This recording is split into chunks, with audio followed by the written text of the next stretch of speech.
হাজার হাজার বছর আগে পৃথিবীতে থাকা এমন একটি সভ্যতা যেখানে প্রযুক্তির ছোঁয়া লেগেছিল বর্তমান সময়ের চেয়েও অনেক বেশি। এমন এক উন্নত সভ্যতা যাদের কাছে ছিল সোনা আর রূপার তৈরি অট্টালিকা, বিশাল সব নৌবাহিনী এবং এমন এক সমাজ ব্যবস্থা যা আজকের আধুনিক রাষ্ট্রবিজ্ঞানীদেরও অবাক করে দেয়। কিন্তু হঠাৎ একদিন প্রকৃতির এক বিধ্বংসী লীলায় সেই বিশাল সাম্রাজ্য পৃথিবীর মানচিত্র থেকে চিরতরে মুছে গেল।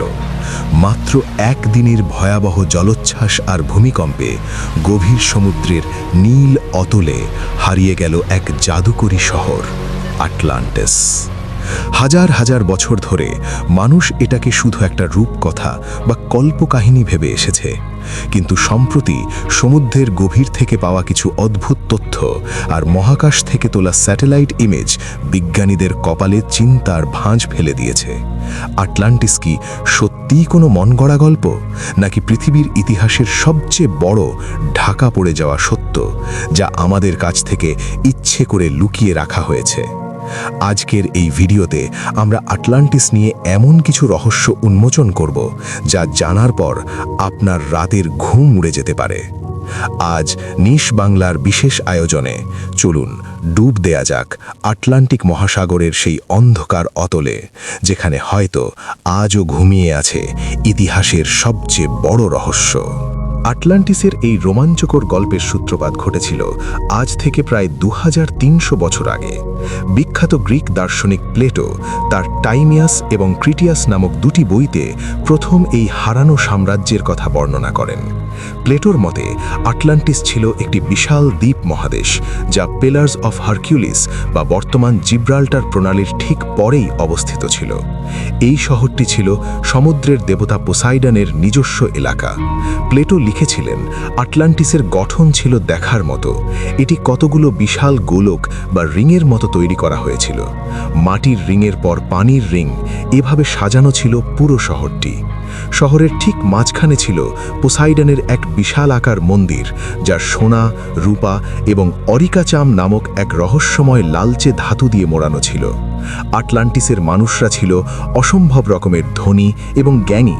তাদের কাছে ছিল বিশাল সব হাতি, ফলমূলের অফুরন্ত বাগান এবং খনি থেকে পাওয়া অমূল্য রত্নভাণ্ডার।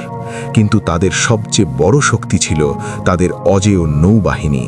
তারা এতটাই শক্তিশালী হয়ে উঠেছিল যে তারা পুরো ভূমধ্যসাগরীয় অঞ্চল জয় করার পরিকল্পনা করেছিল।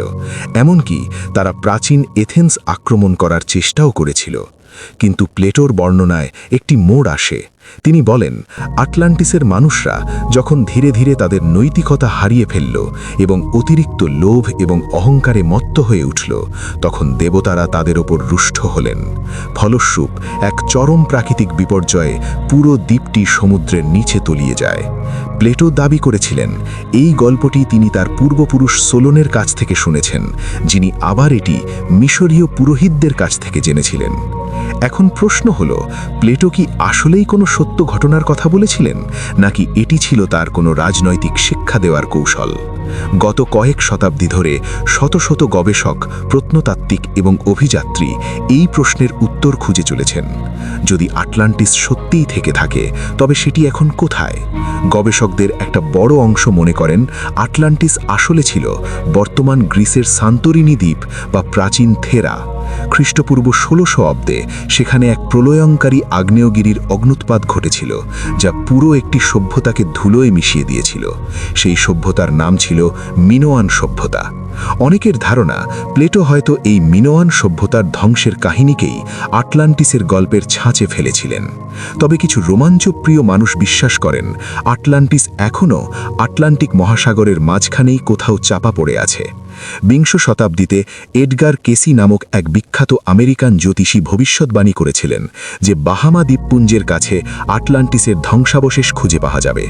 আশ্চর্যজনকভাবে 1968 সালে সেখানে সমুদ্রের নিচে পাথরের তৈরি একটি সোজা রাস্তা পাওয়া যায়, যা আজ বিমিনি রোড নামে পরিচিত। অনেকে দাবি করেন এটি মানুষের তৈরি, যদিও ভূতাত্ত্বিকরা মনে করেন এটি একটি প্রাকৃতিক শিলাস্তর। আটলান্টিসের অবস্থান নিয়ে আরেকটি রোমাঞ্চকর তত্ত্ব হল উত্তর আফ্রিকার সাহারা মরুভূমির আই অফ সাহারা বা রিসার্ট স্ট্রাকচার। মহাকাশ থেকে দেখলে এই জায়গাটি হুবহু প্লেটোর বর্ণনা করা আটলান্টিসের সেই গোলকাকৃতির রিংগুলোর মতো দেখা যায়। এমনকি এর চারপাশের পাহাড় এবং পানির প্রবাহের চিহ্ন প্লেটোর বর্ণনার সাথে মিলে যায়। তাহলে কি সাহারা মরুভূমি একসময় সমুদ্রের নিচে ছিল? উত্তরটা সত্যিই চমকপ্রদ। বিজ্ঞানীরা প্রমাণ পেয়েছেন যে হাজার হাজার বছর আগে সাহারা ছিল সবুজে ঘেরা এক অঞ্চল, যেখানে বিশাল সব হ্রদ এবং নদী ছিল। আবার কোনো কোনো বিজ্ঞানী মনে করেন আটলান্টিস আসলে ছিল দক্ষিণ মেরু বা অ্যান্টার্কটিকায়। যখন অ্যান্টার্কটিকা বরফে ঢাকা ছিল না, তখন হয়তো সেখানে কোনো উন্নত সভ্যতা গড়ে উঠেছিল, কিন্তু পৃথিবীর অক্ষ পরিবর্তনের কারণে তা বরফ শীতল নরকে পরিণত হয়েছে। আধুনিক প্রযুক্তির যুগে আমরা এখন সমুদ্রের তলদেশের ম্যাপ তৈরি করতে পারি। গুগল আর্থ থেকে শুরু করে উন্নত সোনার প্রযুক্তি দিয়ে তল্লাশি চালিয়েও এখনও কোনো সুনির্দিষ্ট প্রমাণ পাওয়া যায়নি যা নিশ্চিতভাবে বলতে পারে যে অমুক জায়গাটি আটলান্টিস। তাহলে কি আটলান্টিস স্রেফ একটা মিথ? কিন্তু বিশ্বের বিভিন্ন প্রান্তের প্রাচীন সভ্যতায় কেন একই রকম ডুবন্ত শহরের কাহিনী পাওয়া যায়? ভারতের লস্ট সিটি অফ দ্বারকা, জাপানের ইয়োনাগুনি মনিউমেন্ট কিংবা মেক্সিকোর মায়া সভ্যতা, সবখানেই কি একই বিপর্যয়ের প্রতিধ্বনি শোনা যায় না? হয়তো আমাদের পূর্বপুরুষরা কোনো এক বৈশ্বিক মহাপ্রলয়ের সাক্ষী হয়েছিলেন, যা বিভিন্ন ভাষায় বিভিন্ন নামে বেঁচে আছে। আটলান্টিস হয়তো কেবল একটি শহর নয়, এটি মানুষের হারানো সোনালী অতীতের এক প্রতীক। আমাদের অজানাকে জানার যে তীব্র আকাঙ্ক্ষা, সেই আকাঙ্ক্ষাই আটলান্টিসকে আজও বাঁচিয়ে রেখেছে মানুষের মনে। আজও যখন কোনো গভীর সমুদ্রে নতুন কোনো ধ্বংসাবশেষ পাওয়া যায়, পৃথিবীর মানুষের বুক দুরু দুরু করে ওঠে এই আশায়, হয়তো এবার খুঁজে পাওয়া গেল সেই চিরচেনা অথচ অচেনা আটলান্টিসকে। সমুদ্রের গভীর নীল জলরাশির নিচে হয়তো এখনও কোনো মন্দিরের সোনার চূড়া ঝিলিক দিচ্ছে সূর্যের আলোর অপেক্ষায়। হয়তো কোনো একদিন বিজ্ঞান আমাদের সেই সত্যের মুখোমুখি দাঁড় করাবে যা আমরা কল্পনাও করতে পারিনি। তবে সেই দিন না আসা পর্যন্ত আটলান্টিস থাকবে কেবলই এক কুয়াশাঝন্ন রহস্য, যা আমাদের বারবার মনে করিয়ে দেয় প্রকৃতির শক্তির সামনে মানুষের শ্রেষ্ঠত্ব কতটা তুচ্ছ। আটলান্টিস কি কোনোদিন খুঁজে পাওয়া যাবে, নাকি এটি সমুদ্রের গভীর অতলে চিরকাল এক দীর্ঘশ্বাসী হয়ে থাকবে? উত্তরটা হয়তো মহাকালের হাতেই তোলা আছে। আপনার কি মনে হয়? কমেন্টে আমাদের জানান।